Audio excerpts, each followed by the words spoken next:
দ্বিতীয় দিনের মতো আবারও পানির নিচে তলিয়ে গেছে চট্টগ্রাম। আমরা এই মুহূর্তে আছি চট্টগ্রামের যেই প্রবর্তক মোড় এলাকা সেখানে আছে, এবং এখানকার চিত্র দেখছি যে গতকাল ঠিক এই জায়গাটিতে বুক সমান পানি, তবে আজকেও এখানে প্রায় 1 কোমর পানির নিচে তলিয়ে গেছে।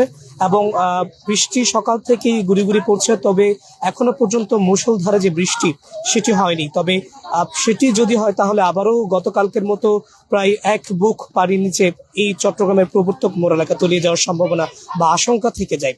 এখানকার যতটুকু দেখছি যে যেই ভ্যান নিয়ে মানুষ পারাপার হচ্ছে, কেউ কেউ বা রিক্সা নিয়ে কেউ কেউ পারাপার হচ্ছে।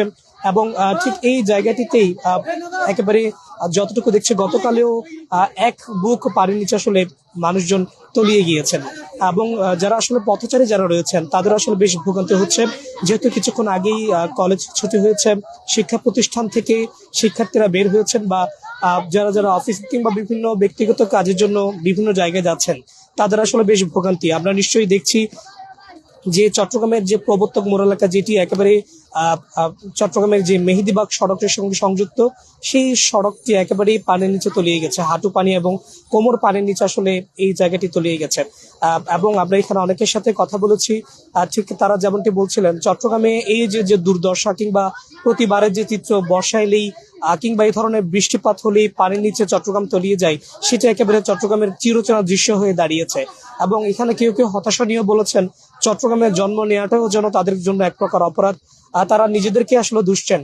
যদিও এই যে গেল সরকারের বারেও আমরা দেখেছি এই যে পানি জলবদ্ধতা নিরসন প্রকল্পে জন্য হাজার কোটি টাকা আসলে বরাদ্দ হয়েছিল, তবে সেটিও এখন কোনো সুফল বয়ে আনেনি। নগরবাসী বারবারই বলছেন প্রায় বছর খানেক হয়ে এলো এই যে চট্টগ্রামের যে জলবদ্ধতা নিরসন প্রকল্পের কাজ চলমান রয়েছে, সেগুলোকে ঘিরে এখনো পর্যন্ত আসলে সেই কাজ শেষ হচ্ছে না। যার কারণে চট্টগ্রামের হিজদা খাল সহ যে বড় বড় খালের কাজ চলছে, সেগুলোর যে রিটার্নিং ওয়াল সেগুলোতে বাদ দেওয়া আছে। যার কারণে আসলে পানি জলবদ্ধতা সৃষ্টি হলে সেই পানি কিভাবে দ্রুত নিষ্কাশন হবে সেই ব্যবস্থাটুকুও নেই। ফলে এই যে নগরবাসীকে কিছুক্ষণ কয়েক ঘন্টা বৃষ্টি হলেই এভাবে চট্টগ্রাম শহর, যেটি চট্টগ্রাম একেবারে বাংলাদেশের দ্বিতীয় বৃহত্তম একটি শহর, চট্টগ্রাম সিটি কর্পোরেশন, এই যে এই এলাকাটি একেবারেই এভাবেই তলিয়ে যায়। ফলে মানুষের যে চরম ভোগান্তি সেটি আমরা দেখেছি।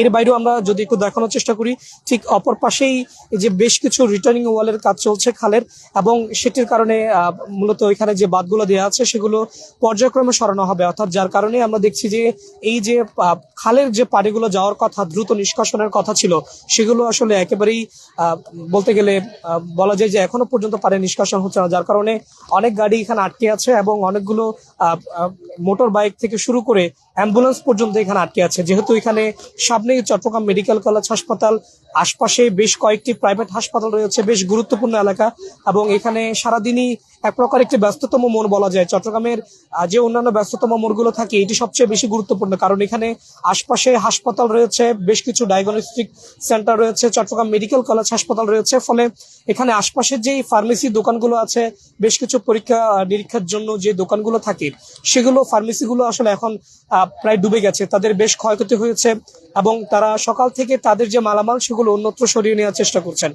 নিশ্চয়ই আমরা একটু যদি দেখানোর চেষ্টা করি, এখানে প্রায় 1 কোমর পানির নিচেই মানুষজন কোনোভাবেই পাশে যেই রেলিংটুকু আছে আমার সড়কের মাঝখানে, সে রেল ধরেই সামনের দিকে এগোচ্ছেন, এবং কোনোভাবেই যদি পা পিছলে তারা পড়ে যান তাহলেও দুর্ঘটনা ঘটার একটি আশঙ্কা থেকে যায়।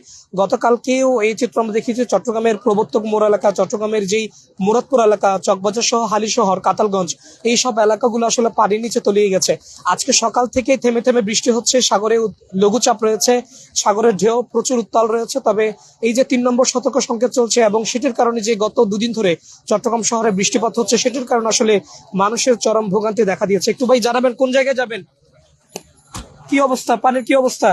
আমরা একটু কয়েকজনের সাথে কথা বলার চেষ্টা করবো। আপনাদের তো গতকালকেও দেখেছেন, এই যে ভোগান্তি থেকে কবে রেহাই পাবেন, কি মনে হয় আপনাদের? কিভাবে বলবো, যতদিন পর্যন্ত যে রাস্তার কাজগুলো ঠিকঠাক ভাবে না হয় এই পর্যন্ত চলতে থাকবে এইভাবে। কারণ মনে হয় যে সামনে বর্ষাকাল আসতেছে, আরো 1 মাস ব্যাপী এইভাবে চলতে থাকবে যদি ঠিক না হয় রাস্তার কাজগুলো। এটা তো একটা হাসপাতাল এরিয়া, এখানে আশপাশে অনেকগুলো হাসপাতাল আছে, ফলে এই যে পানি ওঠার কারণে কি পরিমাণ ক্ষয়ক্ষতি হয়েছে দোকানপাট গুলোতে, কি মনে হয়? দোকানপাট থেকেও এখানে ভালো ভালো ডায়াগনস্টিক সেন্টার আছে, মেডিকেল আছে। এই এরিয়াটাই মেডিকেল এরিয়া, এই জন্য রোগীদের বেশি, বিশেষ করে রোগীদের বেশি কষ্ট হচ্ছে। যেমন অ্যাম্বুলেন্স গুলো ওইখানে আটকে যায়, এটাও একটা ডায়াগনস্টিক সেন্টার। এদিকে সিএসসিআর, এদিকে অ্যাসপেরিয়া সব ডায়াগনস্টিক সেন্টার। এই জন্য রুগীগুলোর বেশি কষ্ট হচ্ছে, ডাক্তার পাচ্ছে না, ডাক্তার আসতেছে না, কারেন্ট থাকে না, পানি ঢুকে গেছে কারেন্টে, এই জন্য মানুষের বেশি কষ্ট হচ্ছে আর কি। এই যে বৃষ্টি পড়লে চট্টগ্রামে কি অবস্থা হয় প্রতি বছর? খুব খারাপ অবস্থা, এটা দেখতেছি 20 বছর আগের থেকে কাজ চলতেছে বলতেছে কিন্তু কোনো কাজই নেই। ওই যে দেখেন, একদিন করে 3 দিন করে না, এই অবস্থা। ঠিক যতটুকু শুনছিলাম আসলে তারাও বেশ হতাশাগ্রস্ত ভাবেই এই কথাগুলো বলছিলেন, যেখানে প্রতি বছর আসলে গেল সরকারের আমলেও জলবদ্ধতা নিরসন প্রকল্পে হাজার কোটি টাকার মতো ব্যয় হয়েছে, তবুও এই যে বছরের পর বছর চলে যাওয়ার পরেও এই যে জলবদ্ধতার যে একটি সমস্যা, চট্টগ্রামবাসী দীর্ঘদিন ধরেই যে সমস্যার সম্মুখীন হচ্ছেন সে সমস্যার সমাধান হচ্ছে না। ফলে এই যে বিভিন্ন জায়গায় জলবদ্ধতা সৃষ্টি হওয়ার কারণে আশপাশের যে ব্যবসায়িক প্রতিষ্ঠানগুলো আছে তারা যেমন ক্ষতিগ্রস্ত হচ্ছে, তেমনি আসলে মানুষের যে চলাচল ভোগান্তি সেটিও নিশ্চয়ই গত দুদিন ধরে আমরা দেখছি। চট্টগ্রামের বিভিন্ন জায়গা দেখেছি, সবচেয়ে বেশি পানি এই জায়গাটিতেই জলবদ্ধতার বেশি সৃষ্টি হয়েছে এবং সেটিকে ঘিরে আসলে মানুষের যে ভোগান্তি, এর বাইরেও এখানে কেউ কেউ দেখছি মোটর রিক্সা করে আটকে যাচ্ছেন, কেউ কেউ বা এভাবেই তাদের যেই ব্যক্তিগত ভ্যান আছে কিংবা মোটর রিক্সা আছে তাদেরকে নিয়ে আসলে এভাবে আটকে যাচ্ছেন। ফলে মানুষের যে ভোগান্তি সেটি চরম আকার ধারণ করেছে। আপনি তো একটু জানাবেন যে কি পরিমাণ কষ্ট হচ্ছে? ঠিক যতটুকু দেখছিলাম যে সাইকেল নিয়ে একজন যাচ্ছেন এবং তিনি বেশ কষ্ট করেই সড়কটি পারাপার হচ্ছে, এবং বিশেষভাবে আমরা গতকাল থেকে যে চিত্র দেখেছি যে এভাবে মোটামুটি ভ্যান গাড়ি করেই মানুষকে পারাপার করিয়ে দেওয়া হচ্ছে, কেউ 20 টাকা নিচ্ছে, কেউ বা 30 টাকা, এভাবেই করে মানুষ পারাপার হচ্ছেন। সবকিছু মিলিয়ে আসলে চট্টগ্রামের যেই ভোগান্তি সেটা একেবারে চরম পর্যায়ে গিয়েছে। আমরা এখানে দেখেছি কিছুক্ষণ আগেই চট্টগ্রাম সিটি কর্পোরেশনের যিনি মেয়র রয়েছেন তিনি এখানে এসেছিলেন, তার সাথে আমরা কথা বলার চেষ্টা করেছি। তিনি আসলে যেমনটি বলছিলেন যে এখনো পর্যন্ত যে রিটার্নিং ওয়াল যে বাঁধ দেওয়া হয়েছে সেই বাঁধগুলো যদি একেবারেই সরিয়ে ফেলা হয় তাহলে পানির স্রোত এতটাই বেশি বেড়ে যাবে যার কারণে মানুষ পর্যন্ত স্রোতের সাথে ভেসে চলে যাবে। ফলে ধীরে ধীরে এই যে রিটার্নিং ওয়ালে যে বাঁধগুলো আছে সেগুলো ধীরে ধীরে সরানো হচ্ছে এবং তাদের একটি প্রস্তুতি ছিল যে মূলত বর্ষার আগেই এই কাজগুলো সম্পন্ন হবে। তবে এটি বর্ষার বৃষ্টি আগেই যে এমন একটি বৃষ্টি হবে সেটির জন্য একেবারে অপ্রস্তুত, এবং সেটিকে ঘিরেই আসলে সাময়িকভাবে নগরবাসীর কিছুটা দুর্ভোগ হচ্ছে। সেটির কারণে তিনি আসলে দুঃখ প্রকাশ করেছেন এবং তিনি বলছিলেন যে এটি চট্টগ্রাম সিটি কর্পোরেশনের কাজ নয়, এটি মূলত যতটুকু বলছিলেন যে সিডি এবং সেনাবাহিনীর তত্ত্বাবধানে হচ্ছে। ফলে এখানে পুরোপুরিভাবে সিটি কর্পোরেশনকে দোষারোপ করার কোনো জায়গা নেই, তবে তাদের জায়গা থেকে তারা এই পানির যত দ্রুত নিষ্কাশন হয় সে ব্যবস্থাও তারা করছেন। সবকিছু মিলিয়ে চট্টগ্রামে আজকেও জলবদ্ধতার কবলে নগরবাসী। এই ছিল বাংলা নিউজের সবশেষ খবরাখবর। এতক্ষণ ধরে সংযুক্ত ছিলাম আমি সারদুত সাইদ।